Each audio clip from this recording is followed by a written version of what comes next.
Hi, Bill from CJ Pony Parts. If you've been following along our Forgotten Fastback build, you've seen we already did the body work, and last time out, we seam sealed and primed our chassis. Now it's time to upgrade the suspension. The current suspension is just a bunch of parts just to roll it around, 2x4s for springs. It's definitely time for an upgrade. Since our goal is a car with modern updates, we're going to stick with a stock style suspension, give it a little better handling while we're at it. We're going to go with these Scott Drake 1-inch lowering progressive rate springs, Scott Drake's premium upper and lower control arms, this 1-inch sway bar, and the Scott Drake strut rod kit. While we're at it, we're going to place our tie rod ends as well.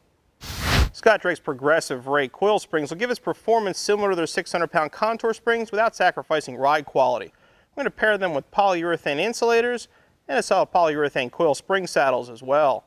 We're also using poly for the end links for our sway bar and using the premium control arms from Scott Drake with their high-quality ball joints. For this installation, you'll need a lift or a jack and jack stands or rotisserie, 1/2-inch impact gun, 1/4-inch ratchet, 3/8 ratchet, 1/2-inch ratchet, 15/16 deep socket, 7/8 deep socket, 3/4 deep socket, 5/8 deep socket, 13mm deep socket, 1/2-inch deep socket, 9/16 deep socket, 3/4 shallow socket, 5/8 shallow socket, 13mm shallow socket, 9/16 shallow socket, 1/2-inch shallow socket, 7mm shallow socket, 1/2-inch swivel, 1/2-inch to 3/8 adapter, 3/4 wrench, 1/2-inch wrench, adjustable wrench, needle nose pliers, standard pliers, coil spring compressor, hammer, pry bar, grease gun, and safety glasses. We have the car up on our lift ready to begin our installation. This can be done on jack stands, on a lift, or even on a rotisserie. First step is to remove our wheel.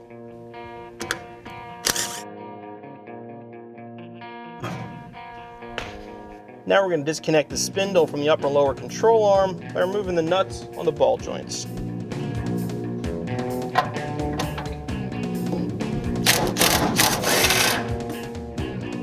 Now we'll disconnect the spindle from our tie rod.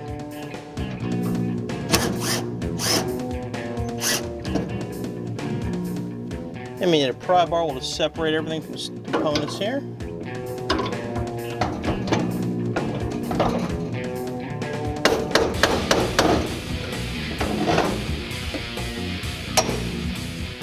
Now we're going to remove the tie rod.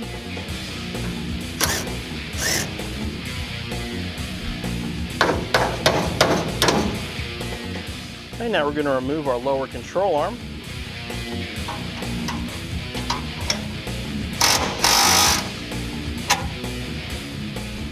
Now we're going to remove the two nuts from the engine compartment that hold on our upper control arm.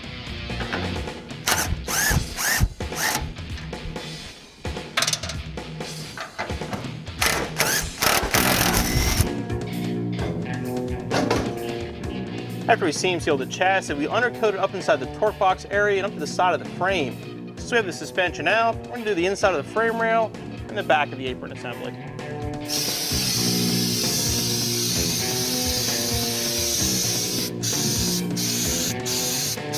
Now we're ready to install our new uppers. We're going to make sure the bushings are facing inward. Put them back in the factory location.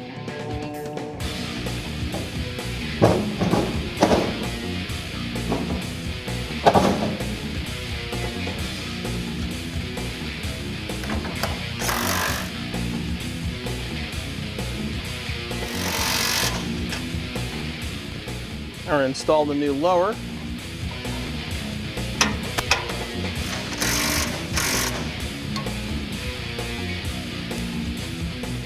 Now we need to remove the spindle from our drums. Our plans for our Fastback include disc brakes, so all we're going to need is the spindle. These 4 nuts hold the spindle onto the backing plate for the drum.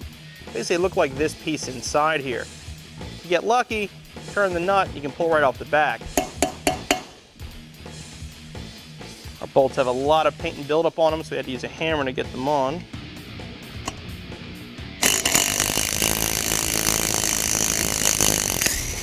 So far, so good. 2 for 2. I've never, ever had all 4 come off before. Now we're going to flip it over and disassemble it to remove the spindle. Start by removing the dust cap off the top here. Normally you're going to want to carefully pry and hammer around the outside edge here to get the cap off if you're trying to save it. In our case, it's already been hammered and destroyed, and we're not going to reuse it, so we're just going to take it off with a hammer.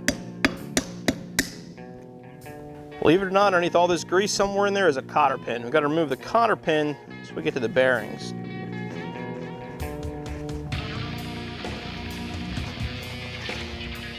There it is.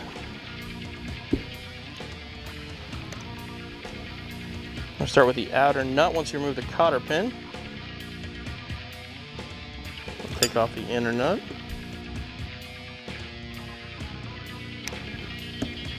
Pull the top plate off. I'll remove the bearings. And finally remove the drum. Now I can remove the backing plate, hammer the bolts through to do this.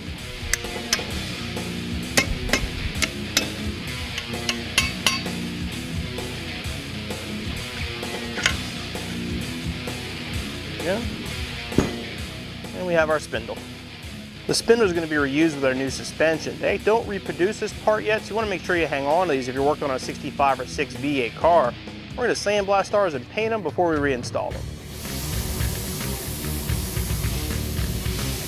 Now we're ready to assemble our inner and outer tie rods with our tie rod sleeves. First step, put the grease fittings on and put a little grease in them.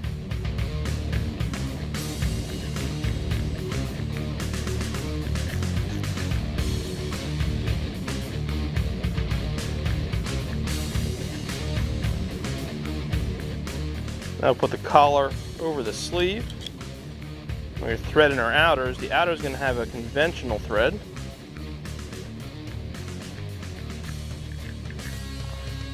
Turn them in too far, get them in about an inch. Do the same thing on the other side. Your inner is going to have an opposite thread.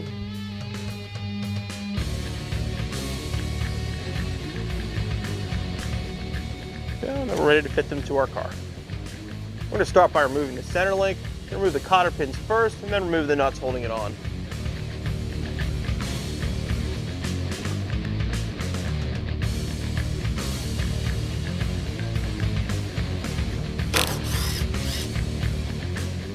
And we'll tap it out.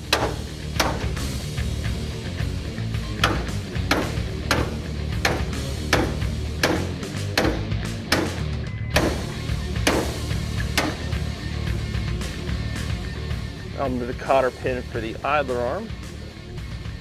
And I'll move the nut holding the arm to the bracket.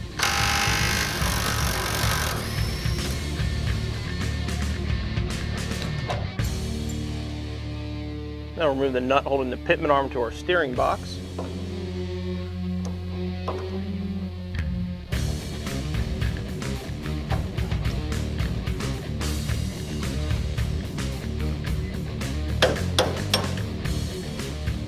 Now we'll install our new pitman arm. You want to make sure you look at the splines of the steering box. There are larger splines. You want to make sure they line up with the pitman arm spline so it slides on.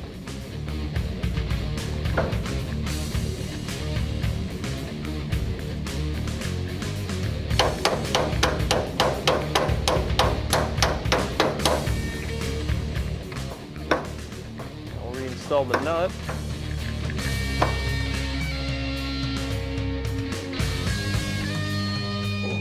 I'll install the idler arm. I'll install the washer and the new nut.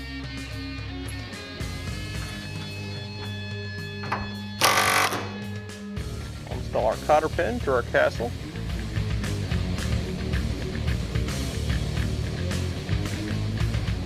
Before we can do our center link, we want to put the grease fitting into the idler arm.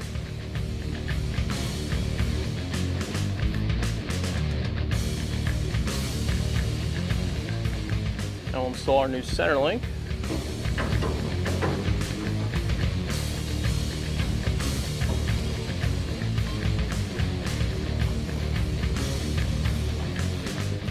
We'll install our cotter pins.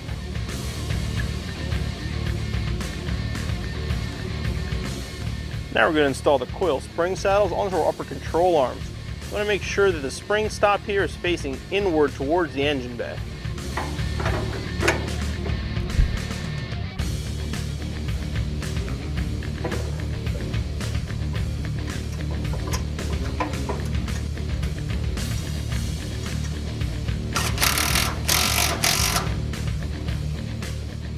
Now we're ready to bolt our spindles onto our control arms. Start by removing the castle nuts, and then these protective covers.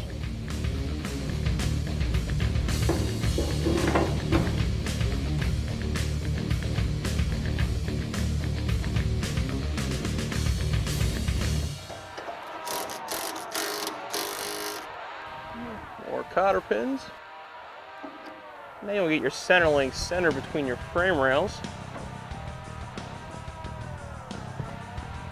And you'll want to turn the tie rod sleeve, get your spindles as straight as possible. Obviously the car will need to be aligned once it's back on the ground.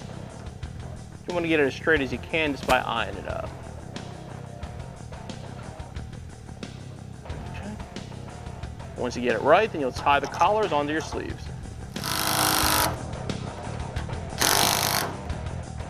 Now we're ready to install our springs. You want to grab the coil spring, grab the insulator for the top. It's going to mount this way with the large coil at the bottom. The insulator has a cutout on it. It's going to sit just in place like that. To put the spring on the car, you will need a coil spring compressor to install it. You want to make sure the bolt for the spring compressor is at the top so you can access it from inside the engine bay.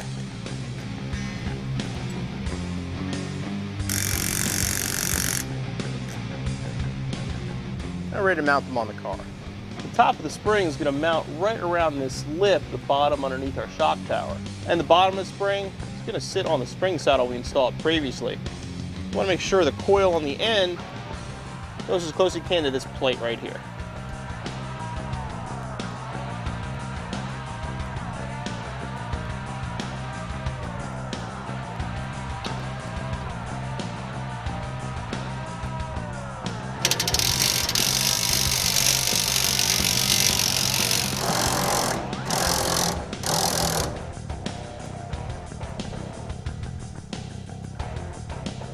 All right, now we're going to mount our front sway bar.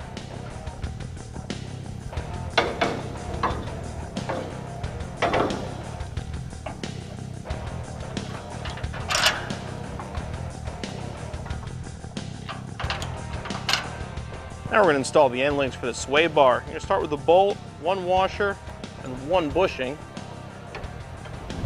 Put that through the bar itself. Use another bushing and another washer. And we install the spacer.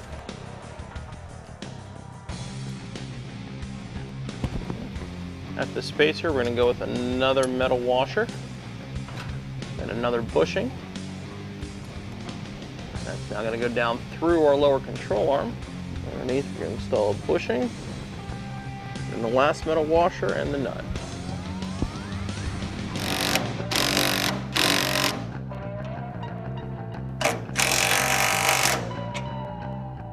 Now we're going to install the strut rod bushing kit. When assembling the strut rod bushings, be careful of the washers. There's actually two different size openings.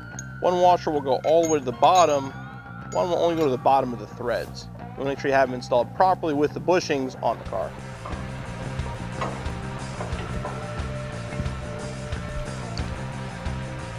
I'll reinstall the other side. Washer on, and then put the nut on. Just want to make it loose for now. We're going to attach it to our control arm. The back of the strut rod is going to mount into these two diagonal holes in your lower control arm. It doesn't quite line up like ours isn't. You want to loosen your sway bar and loosen the bolts on the lower control arm to allow you to pry it back just slightly. I'll put the two bolts through the back of the strut rod.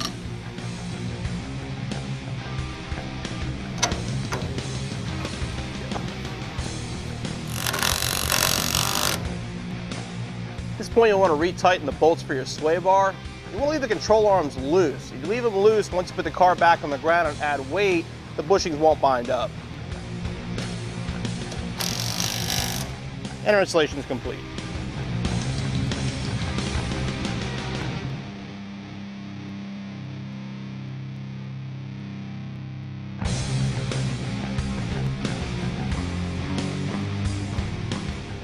Our new suspension should give us a better ride as well as better handling thanks to our polyurethane bushings and our progressive rate coil springs. Installation should take you roughly about 3 to 4 hours.